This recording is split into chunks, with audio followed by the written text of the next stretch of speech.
कि कितने किसान प्राकृतिक खेती में लगे हुए हैं। काफी संख्या के अंदर आपने हाथ उठाया है। आप सब यहाँ पर आए हैं। आप सबको दोनों हाथ जोड़ करके राम राम करता हूँ, आप सबको प्रणाम करता हूँ। आज ये बड़ा सुखद सहयोग है।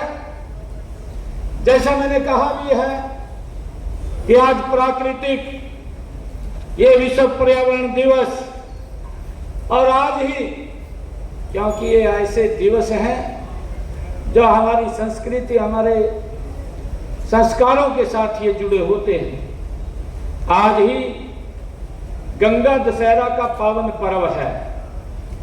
आज मेरे लिए खुशी है कि जब 5 तारीख को विश्व पर्यावरण दिवस मनाया जा रहा है, आज गंगा दशहरा की भी आप सबको मैं बहुत बहुत बधाई और शुभकामनाएं देता हूं।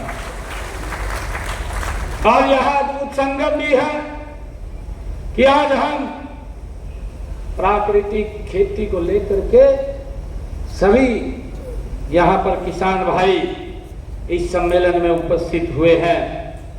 सबसे पहले इस सम्मेलन में मैं पुनः गुजरात के हमारे महामहिम राज्यपाल महोदय आचार्य देवव्रत जी का हार्दिक स्वागत और अभिनंदन करता हूं।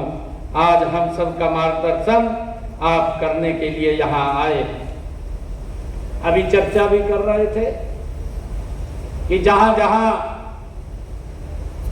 आदरणीय देवव्रत जी राज्यपाल के रूप में काम किया है, उसी राज्य के किसान प्राकृतिक खेती से गति से जुड़े हैं। चाहे हिमाचल की बात ले लीजिए और चाहे गुजरात की बात ले लीजिए। हरियाणा तो रुंगे में दे रहे बनो, दे रहे नहीं दे रहे। अरे चिपट जो देव कुमार आचार्य देवव्रत जी के साथ ये सारी इनसे नुक्ते ले लो और उसको यूज करो, जिससे कि हमारी जो प्रकृति, मैंने कहा कि आज गंगा दशहरा है, ये हमारी प्रकृति के साथ जुड़ा हुआ है। और भाइयों, ये प्राकृतिक खेती भी ये हमारे संस्कारों के साथ जुड़ी हुई है। मुझे खुशी है कि प्राकृतिक खेती वही होती है जो सदियों से मां गंगा और अन्य पावन नदियों के जल से लहलहाती आई है। हम सब जानते हैं, हम सबको मालूम है। यही नहीं, इन नदियों ने पूरे आर्यव्रत में ऐसी उपजाऊ जमीन तैयार की है कि उसमें उपजे अन्न से भारत माता सोने की चिड़िया बनी है। बनी या नहीं बनी? सोने की चिड़िया बनती थी। बोलते थे कि भारत ये सोने की चिड़िया है। और भाइयों, इसी भूमि पर ही हमारी समृद्ध संस्कृति फली फूली है। हम सब जानते हैं, यह संस्कृति हमें सिखाती है कि जल, जंगल और जमीन ये तीनों ही जीवन के स्तंभ हैं। जल, जंगल और जमीन, यह हमारे जीवन के 3 स्तंभ हैं और इनका संरक्षण ही सतत आधार, हमारा विकास भी है और हमारा आधार भी है। माननीय प्रधानमंत्री जी ने अपने शब्दों में कहा है, उन्होंने कहा है कि प्राकृतिक खेती एक तकनीक नहीं है, यह एक संपूर्ण जीवन दर्शन है। ये प्रधानमंत्री जी के शब्द हैं। ये हमें प्रकृति के साथ साथ ये जीना भी सिखाती है। उसका शोषण नहीं करती है।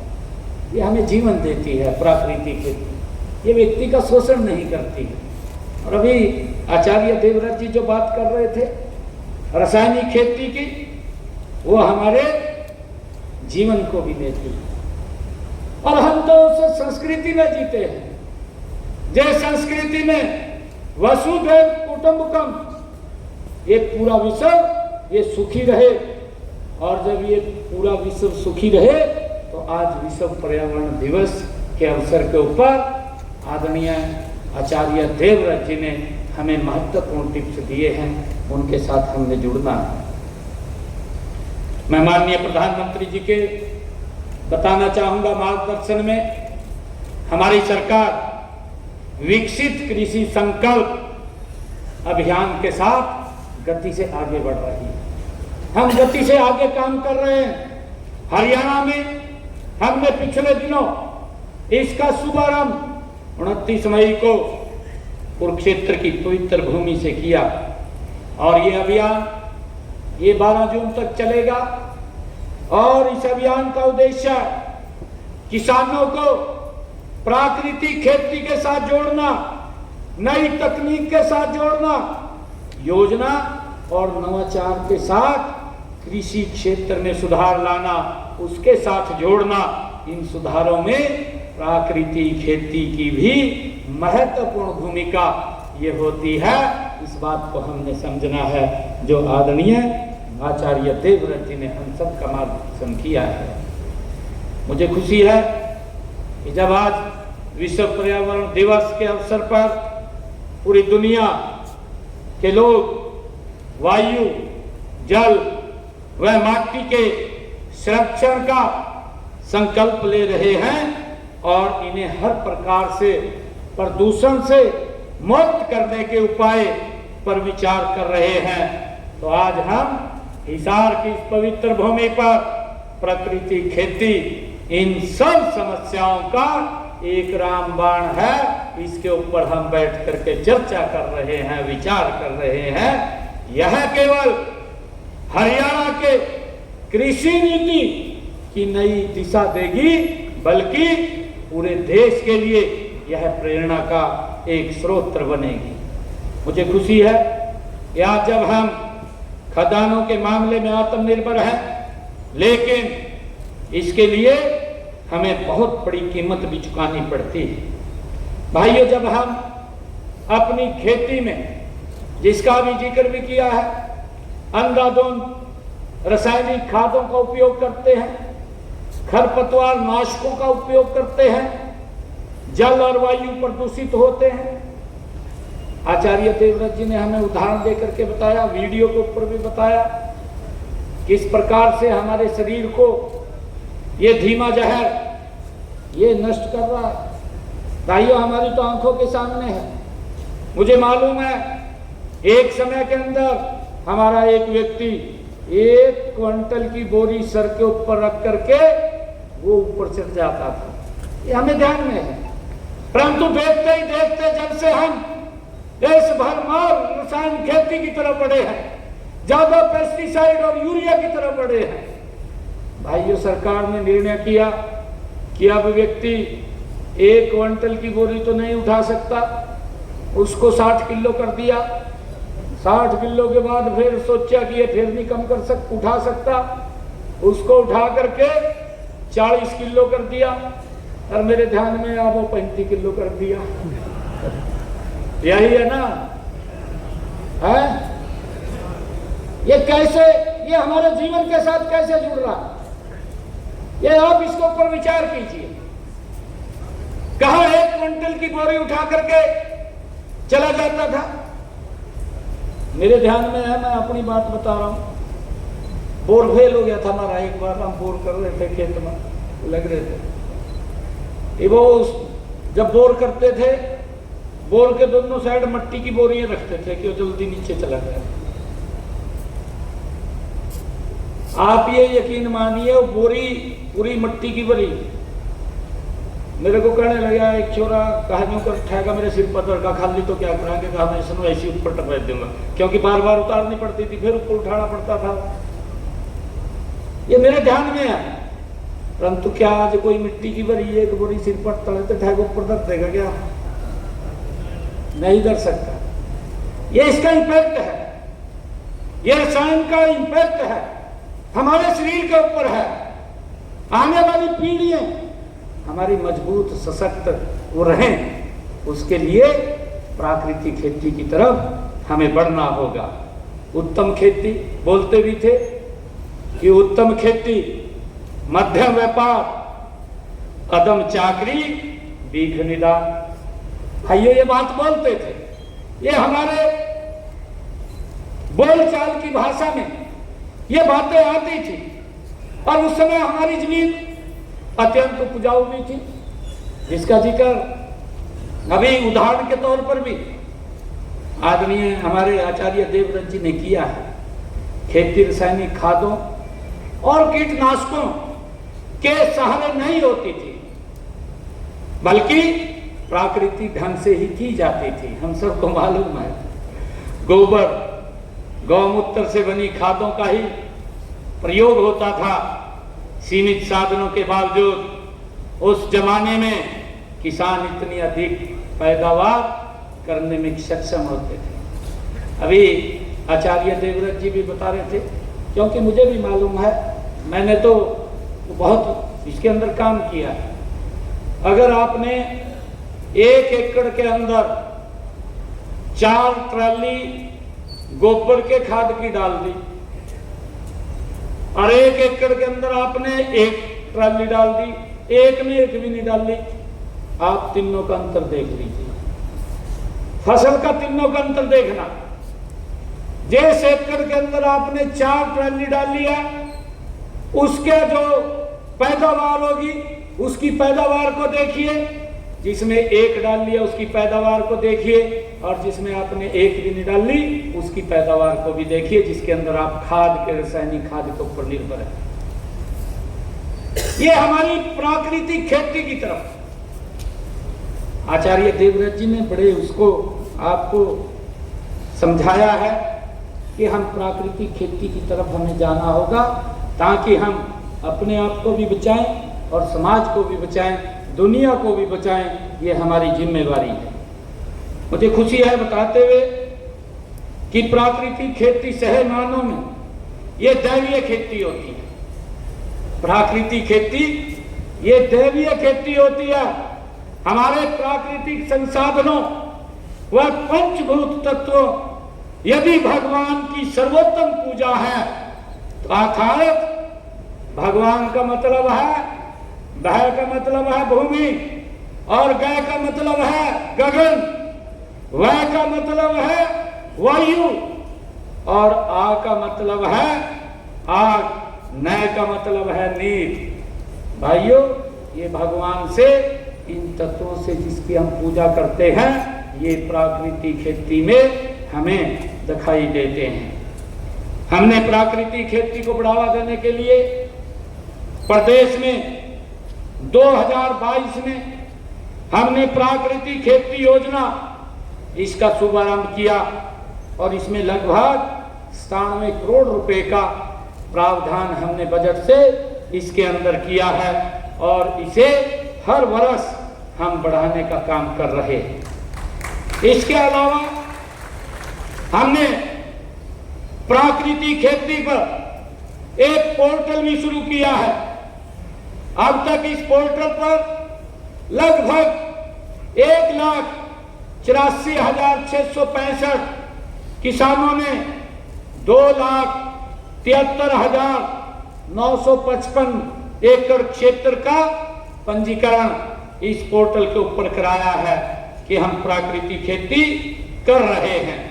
इसमें से 17,087 एकड़ क्षेत्र में प्राकृतिक खेती अपनाने के लिए 10,550 किसानों का सत्यापन भी किया जा चुका, उनको चेक किया जा चुका है कि ये लोग प्राकृतिक खेती कर रहे हैं।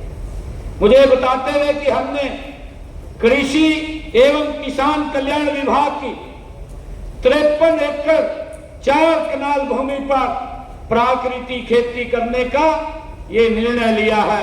यह जमीन हमारे कैथल के अंदर जठेड़ी गांव में है और इसे हमने पायलट परियोजना के रूप में लागू किया है और इसकी सफलता के बाद इसे धीरे धीरे करके मैं आदरणीय आचार्य देवव्रत जी, मैं उनको विश्वास दिलाता हूँ कि हम गति से इसको पूरे प्रदेश के अंदर बढ़ाने का काम करेंगे। जो आपका विचार है इसको आगे ले जाने का काम करेंगे।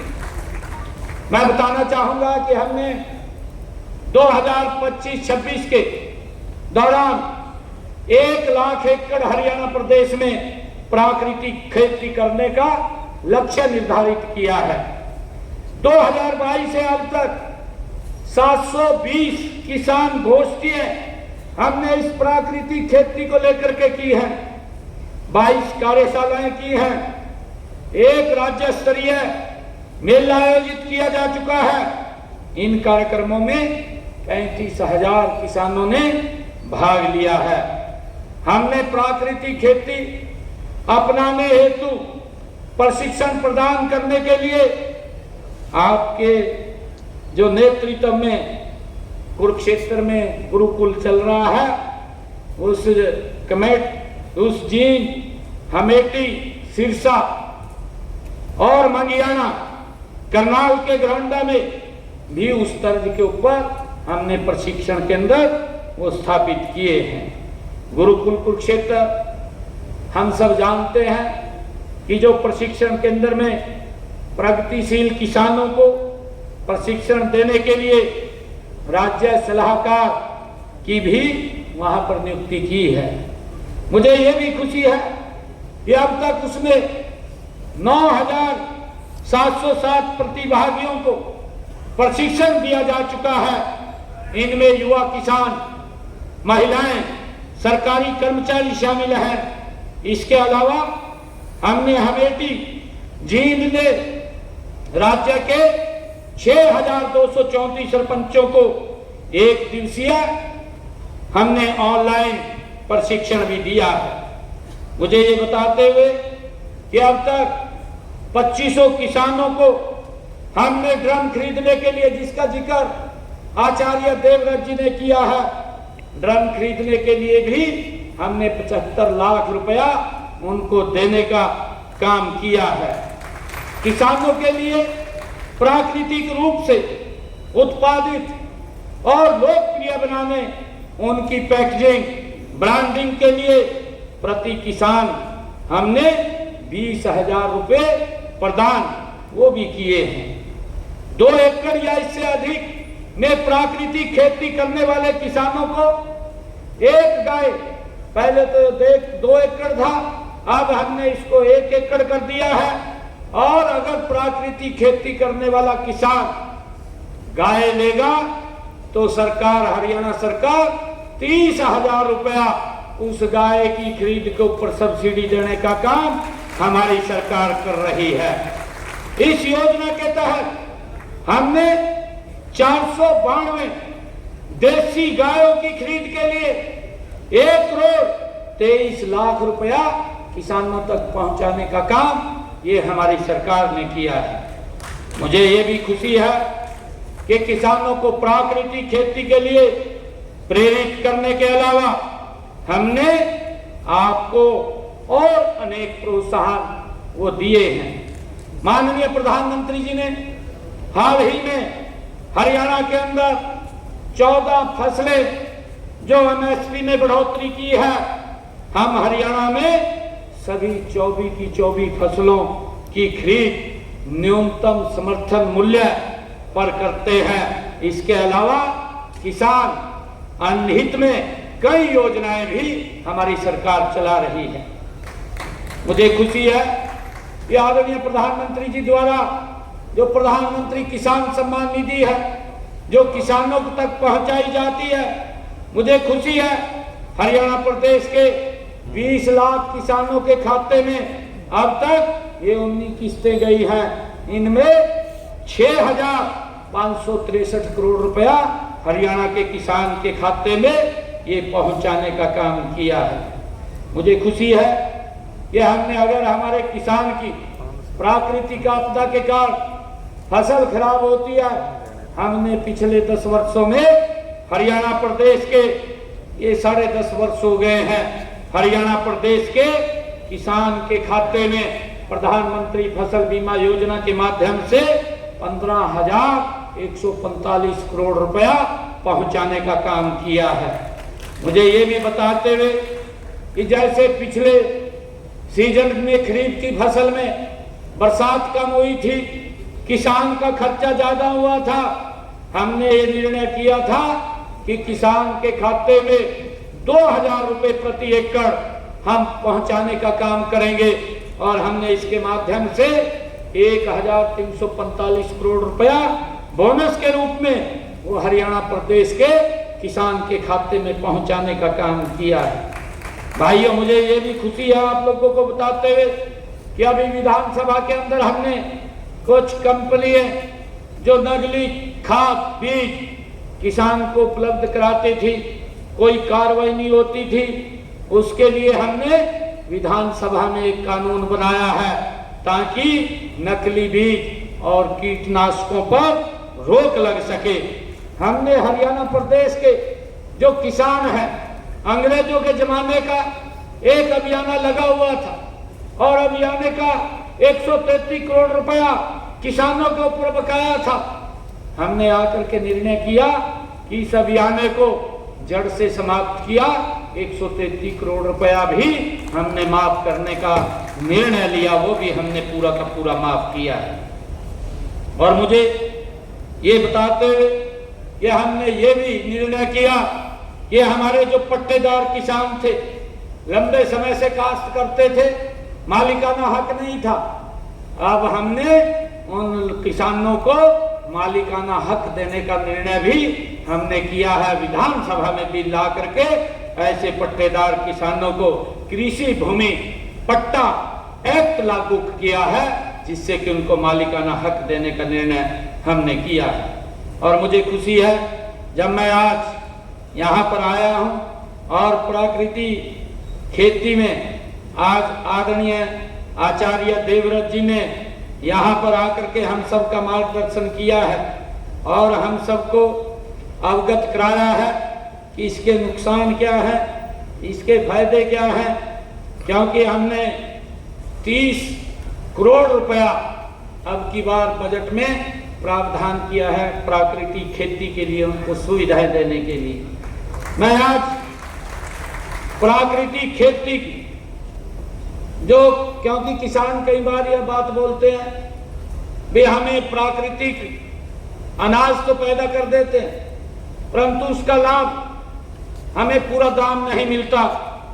परंतु मैं आपको बताना चाहता हूं, वैसे तो अगर पता चल जाए आज के जमाने में ये प्राकृतिक खेती का बिना पेस्टिसाइड, बिना यूरिया के अनाज है तो लोग लाइन में लग करके खरीदते हैं।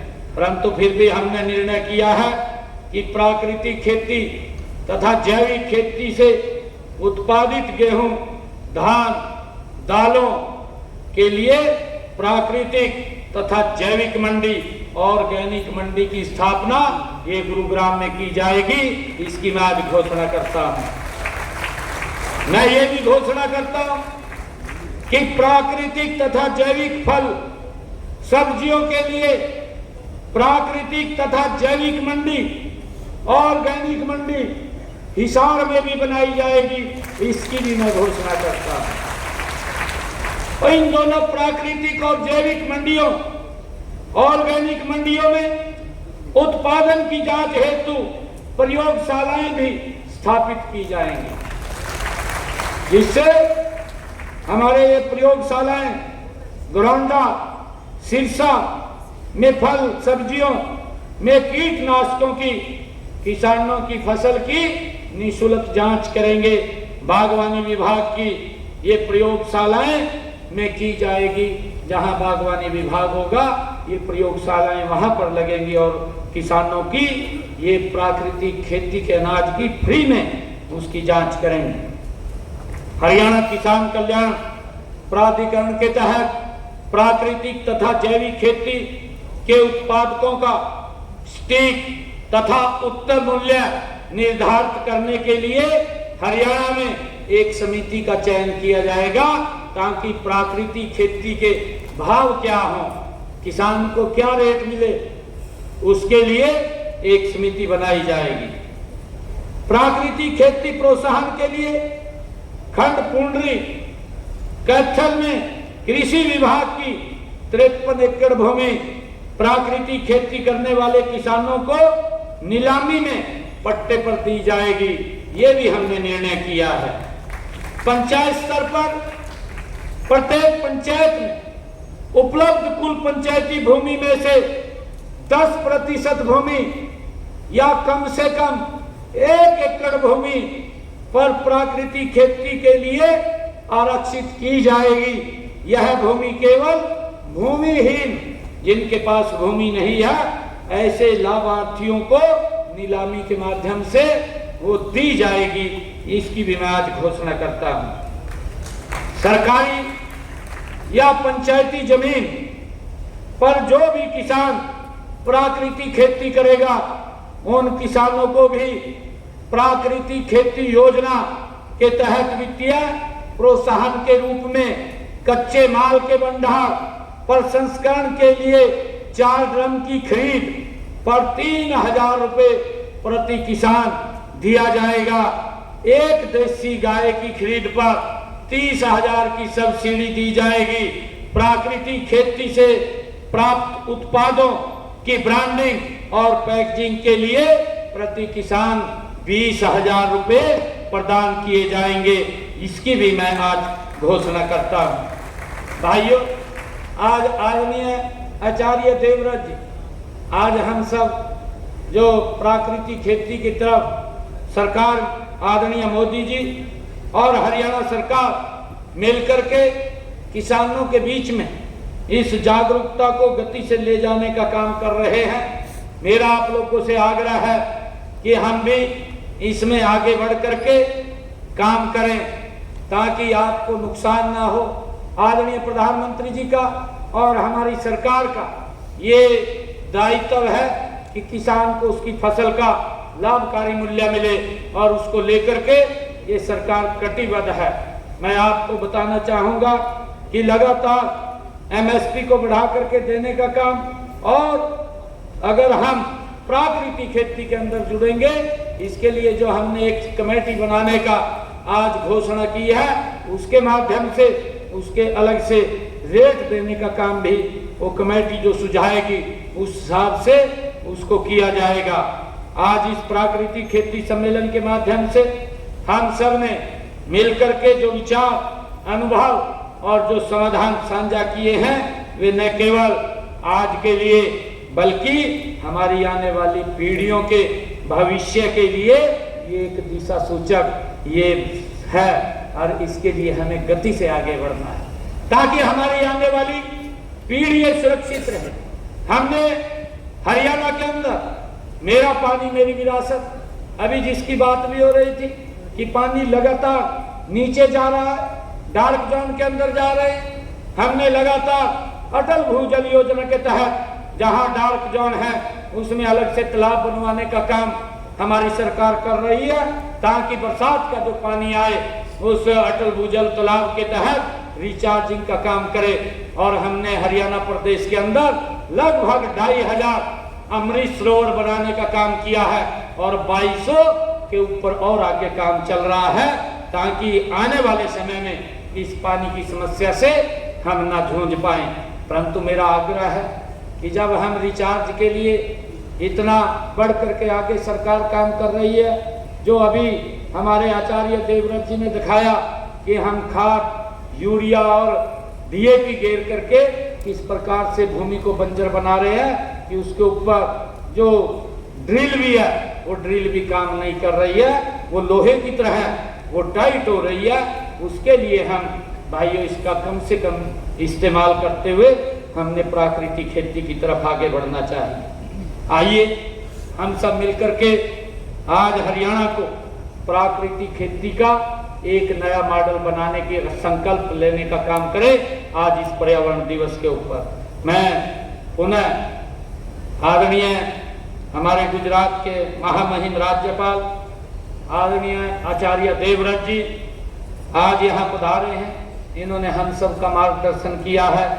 मैं इनका पुनः यहाँ पधारने पर बहुत बहुत आभार और दिल से धन्यवाद करता हूँ। आप सब यहाँ पर आए हैं।